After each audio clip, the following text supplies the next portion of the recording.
Welcome to Learn the Word, the daily Bible teaching program of Calvary Chapel of Delta and Pastor Doug McLean. Today, we're picking up where we left off in our study through the Psalms to begin the Psalms of Ascent. So here's part one of the message, The Upward Journey, in Psalm 120.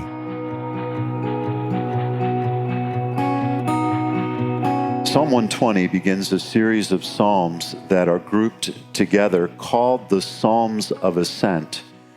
These are 15 short psalms from Psalm 120 to Psalm 134, and they're written at different times, 4 by David, 1 by Solomon, and 10 by various anonymous authors that the Lord used, brought all together in the Hebrew hymn book. Practically speaking, they were sung by Jewish pilgrims heading up to the temple to worship. There were various feasts that were prescribed in Leviticus chapter 23 that the Jews observed every year, 3 of which were mandatory for Jewish men to attend.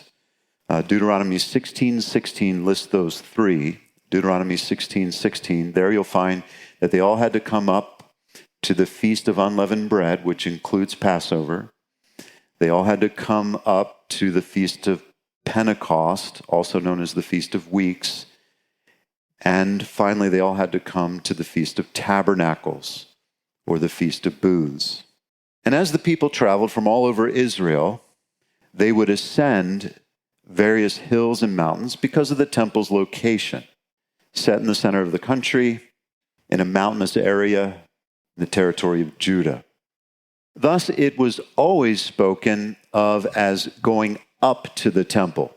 And going up to the temple was appropriate because it was the place where God promised to manifest his presence and to meet with his people in a special way. And that would certainly be going up from their normal day-to-day living.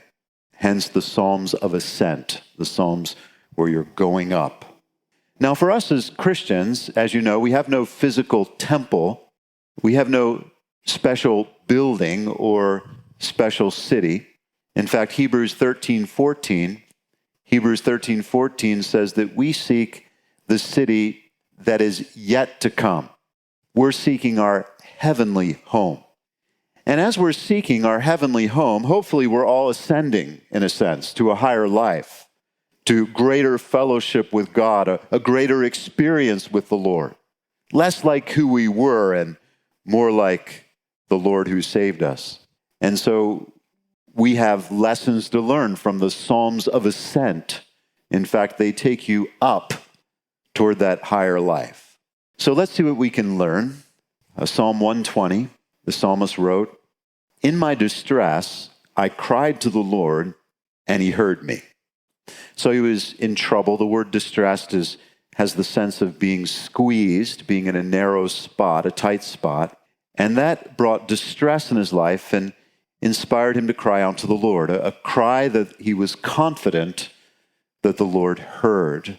And so without the distress, the cry may have never come. So the distress, although there's no indication that the Lord authored it or caused it, we know the Lord certainly repurposed it, and that distress afforded him the opportunity to cry out to the Lord. He's like, "Lord, help me." And maybe you've had those times where you've gotten in a tight spot and all you can do is cry out to the Lord. It's often repeated, in fact, because if our lives are going very well, if our lives are continuing without difficulty, I think looking back, many of us probably would have never cried out to the Lord.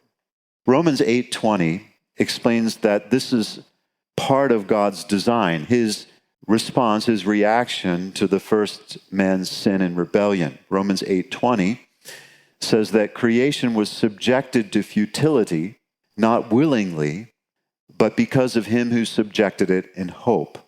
So there are situations that come in life that are not right, where there seems to be no solution. And that was the result of the curse that God declared upon the earth after man sinned. And part of the reason for that curse is it creates situations that give man an opportunity to cry out to him. We're longing for something better. We want things to be fixed. And so we cry out, Lord, help me. Now, I have to say that it's actually kind of sad that that's what it takes for us to cry out to God. I mean, honestly, I look back and we came to the Lord, my wife and I, through a very difficult situation. And although I'm very thankful for the way the Lord repurposed it, it is sad that that's what it took to cause me to cry out to God. In fact, it's shameful that we can live ignoring God, and then when sicknesses come or shortages arrive or danger is looming, then we cry out to God. But what's really amazing on the other side of that is that the Lord is actually okay with that. He's actually okay with us coming to him even when we deem him to be the last resort. He's okay with that. He just wants us to turn to him. He just wants us to turn our lives over to him because he loves us so much. Now, reading on, the nature of the psalmist's distressing situation becomes apparent. Look at verse 2. He tells us, he says to the Lord, "Deliver my soul, O Lord, from lying lips and from a deceitful tongue."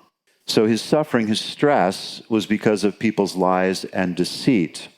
Now, Jesus taught us that Satan is a liar and the father of it. John chapter 8, verse 44. John 8:44. So we know that when there are lies, they are inspired by the devil. Truth comes from God. Lies are inspired by the wicked one. And lies result in confusion. Lies rip people off. Lies create division. Lies make lives more difficult. Lies create an incredible amount of stress. Lies create a lot of problems. And you know that because we're living in a world today that's surrounded by lies, where there's lies all around us. There's lies on every side. Every side. So much deceit about every topic. And it can be stressful. It can be hurtful. It can be challenging. It creates even, in fact, some cynicism where you can get to the point where you really don't trust anyone. And because there's so many lies, people have the wrong ideas about who they are. People have the wrong ideas about who we are and what we stand for and what our intentions are because they've been lied to. They've been deceived. And so as we're living in a world that's full of so much deceit, what's the answer? Well, the answer is to pray, as the psalmist is here, and to hold fast to the word. Remember, Jesus said it in his prayer in John 17:17. He said to the Father, "Your word is truth."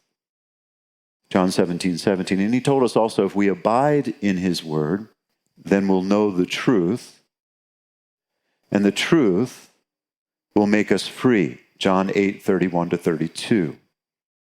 John 8:31-32. Now in verse 3, the psalmist continued by asking a question. He said in verse 3, "What shall be given to you, or what shall be done to you, you false tongue, sharp arrows of the warrior with coals of the broom tree?" So the false tongue is like sharp arrows. They're weapons that can be launched at a distance, that can bring tremendous pain. In fact, words can burn. Words like coals described here, the coals of a broom tree. A broom tree was used by the Arabs to make charcoal because the coals burned particularly hot. And so the psalmist is just pointing out that words can inflict pain on those that are targeted, like arrows, and words can also do irreparable damage, like fire that just spreads and consumes. And so here the psalmist is just lamenting all the damage that can come from deceitful words and through lies. And then he says in verse 5, he says, "Woe is me that I dwell in Meshach, that I dwell among the tents of Kedar. My soul has dwelt too long with one who hates peace. I am for peace, but when I speak, they are for war." So Meshach was an ancient name for a Gentile land to the north up in Asia Minor on the Black Sea. Kedar was the ancient name for the area southeast of Israel where Arabs Descendants of Ishmael would live and kind of roam like Bedouins out in the Arabian desert. Now, since these places are so far apart from one another and they are exclusive from one another, and the fact that it's impossible to be in two locations at once, the psalmist is either here speaking of himself symbolically or he's speaking on behalf of his people, the Jewish people collectively. Essentially, what he's writing about is living among unbelievers in the world. And in the context, people who are unbelievers and lying and deceitful. And he says they hate peace and they love war. And that indeed is a sad but accurate description of the Jewish people who have been dispersed from the land of Israel. And I would say, sadly, it's what life can be like today, living in the world, surrounded by lies, surrounded by people that are for war, who seem to hate peace. In fact, it seems like there are people that are profiting tremendously off of war and unrest. And so there's a whole war machine going on, and people aren't talking as much about peace. Now, I know there are times when it's necessary to go to war to defend innocent people from unrighteous aggressors. We know Exodus 15, verse 3, in fact, says the Lord is a man of war. Exodus 15, verse 3. And so there are times when it's necessary.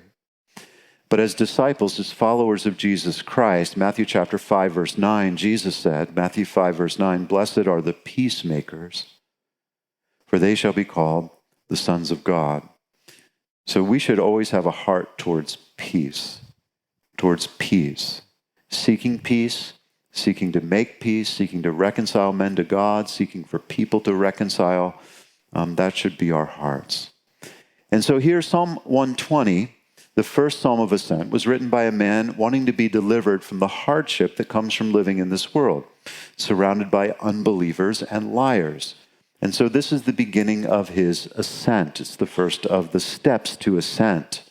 And listen, your ascent to a higher life begins when you're tired of the way things are. When you're done with how things are, the conditions that are surrounding you in the world. Those who are comfortable with the way things are will never take the next step to a higher life. So you have to get to a place where you're just done with the way things are. Like I don't want to be like this anymore. I don't want to be stuck here. So it begins that way. And then we come to Psalm 121, verse 1. The psalmist says, "I will lift my eyes up to the hills, from whence comes my help." So he's ready to ascend. But he looks up as he's ready to ascend and he sees hills. He sees obstacles, challenges that he has to get over to get to where he wanted to be. Now we know quite literally to get to Jerusalem, you'd have to climb hills and mountains. It's always up to Jerusalem. If you came from Jericho, if you were down in the Jordan River Valley, in fact, your net elevation gain would be over 3,200 feet. Many of the ways to Jerusalem required going through just barrenness, mountainous terrain on twisted paths through these places that were really perfect for robbers, for bandits, for people to ambush weary travelers. So here's this guy, he's ready to go, and he's looking up at what's ahead, and he says, I need help. I need help. He knew he couldn't do it on his own. I lift my eyes up to the hills, that's the problem. From whence come my help? How am I going to handle this? And immediately he answered the query. He said in verse 2, my help comes from the Lord who made heaven and earth. So realizing his needs, seeing his challenges, he looks here to the one who made the hills. Jeremiah 32:17. I love this. It says, "Oh, Lord God, behold, you have made the heavens and the earth by your great power and outstretched arm. There is nothing too hard for you." So know that whatever the Lord's calling you to do, if the Lord is directing you, there is not an obstacle in your path that he can't handle. 1 Thessalonians 5:24 says, "He who calls you is faithful, who will also do it. He'll do it. Philippians 2:13. Philippians 2:13, it is God who works in you both to will and to do for his good pleasure. So if he's directing you, if he's calling you, if he's giving you a desire to walk in his will in a particular way, he can take care of the obstacles in front of you. He'll give you what you need to get over those things that are in front of you. So you just simply need to discern the Lord's will and walk in faith, and he'll give you what you need to have to get over the obstacles in front of you. So the psalmist continued there in verse 3, and he said, he will not allow your foot to be moved. He who keeps you will not slumber. Behold, he who keeps Israel shall neither slumber nor sleep. Now, he was either speaking to himself, giving himself a good talking to. We need to encourage ourselves at times. We know that David did that at times. He encouraged himself in the Lord. Or he could be talking to those that were traveling with him. Now, those paths to ascend were at times very narrow and rocky. The footing can be very challenging, a lot of deep valleys, wadis, places where the waters would come in suddenly and rush through. And the idea is that on this journey, the Lord will constantly be keeping you. And if you think about the history of Israel, he has kept Israel. The people of Israel have been kept by the Lord. They've been so opposed, and yet they still exist as a people group. Really, if you look at the nation of Israel, they're a testimony of God's keeping power. And so here, the psalmist is just encouraging. He will keep you. He doesn't slumber. I was thinking about when Elijah was challenging the prophets of Baal up on Mount Carmel. And the prophets of Baal were calling out to Baal for hours, from morning to midday. And 1 Kings 18, verse 27 says it came to a point, 1 Kings 18:27, where Elijah said to the prophets of Baal, cry aloud, for he is a God. Either he is meditating, or he's busy, or he's on a journey, or perhaps he's sleeping and needs to be awakened. And then they started cutting themselves and jumping up and down. And the word says, nothing happened. Nothing happened. And then, a little bit later in the story, Elijah just prayed a simple prayer. And the Lord answered powerfully from heaven, because our God is always on duty. Our God always is listening, attentive, constantly to his people.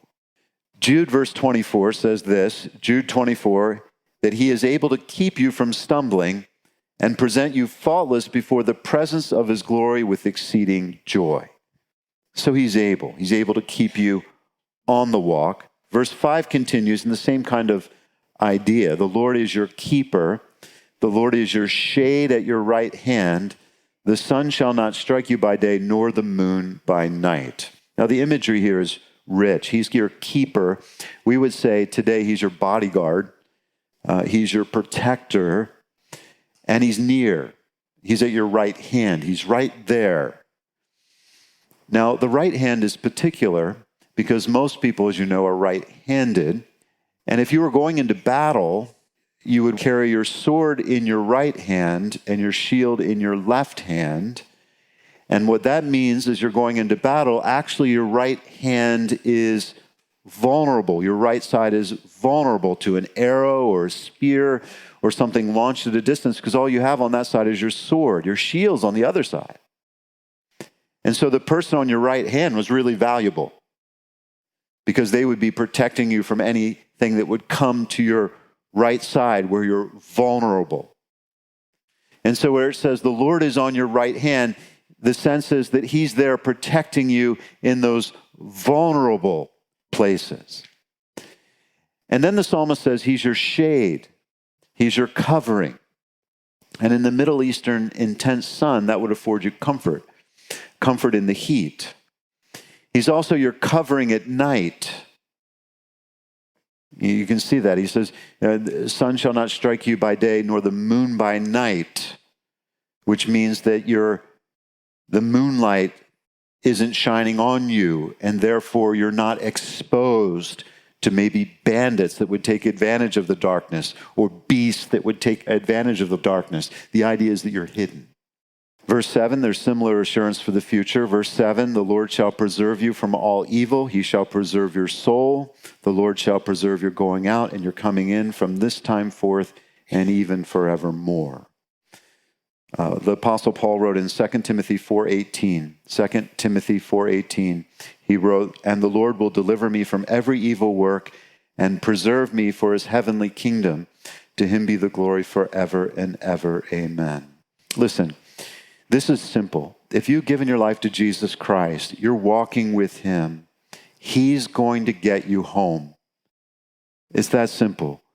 He's going to get you to your destination. You can trust him. You just step out and you follow him. He's going to protect you. He's going to lead you. He's going to guard you. He's going to do his part in getting you home.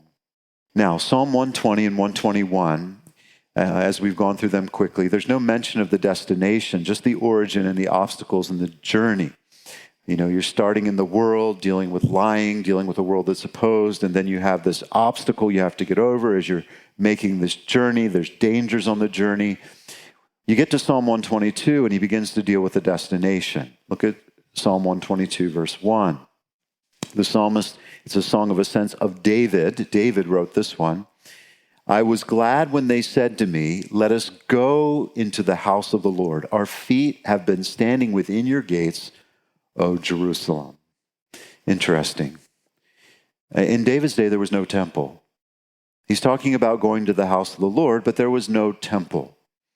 Interesting. He wanted to build one. 2 Samuel chapter 7 tells the story, but God wouldn't allow him. Instead, the Lord promised that he would build him a house, and he then did indicate that he would have a descendant that would build a house. And so David began to accumulate all the materials and actually received the plans from the Lord for the construction of the temple.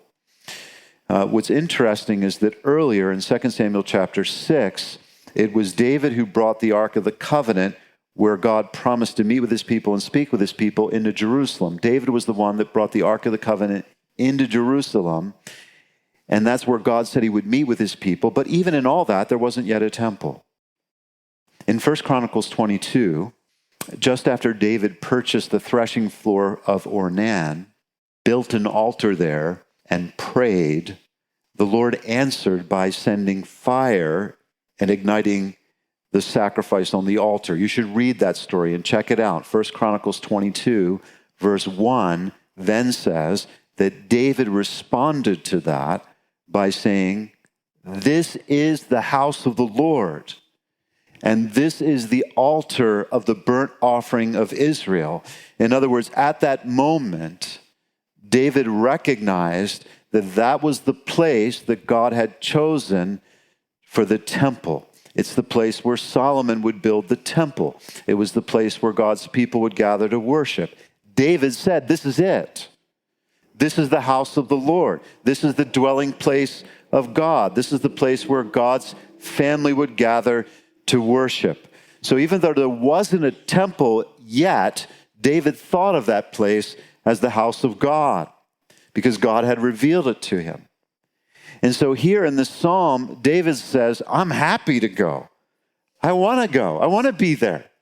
You know, I was glad when they said to me, let us go into the house of the Lord. Now, today, there's no physical building, as you know. But 1 Timothy chapter 3, verse 15 tells us, 1 Timothy 3:15, that today the church is the house of God. The church itself, the people, as we gather together, we are the house of God. He dwells with us in a special way as we gather. He manifests his presence in a special way when we come together to worship, to open his word, to fellowship together, to pray together. And knowing that, I agree with David. I'm glad to come to church. I'm glad. I'm happy when other people want to be here. I hope you are too. I'm glad when they said, let us go into the house of the Lord. It's not a burden. It's not a bummer. It's a joy to be with God's people. It's a great joy to gather together with God's people. And so we'd like to encourage you to make sure that you're in fellowship in a Bible-believing, Bible-teaching church near you. And if you need help finding a church, just go to our website, learnthewordradio.com, and click on the Church Locator button to find a list of churches near you that believe and teach the Bible. Again, you can find the Church Locator on our website, learnthewordradio.com. We're so glad that you joined us for today's program and that we get to be a part of your pursuit to learn the Word.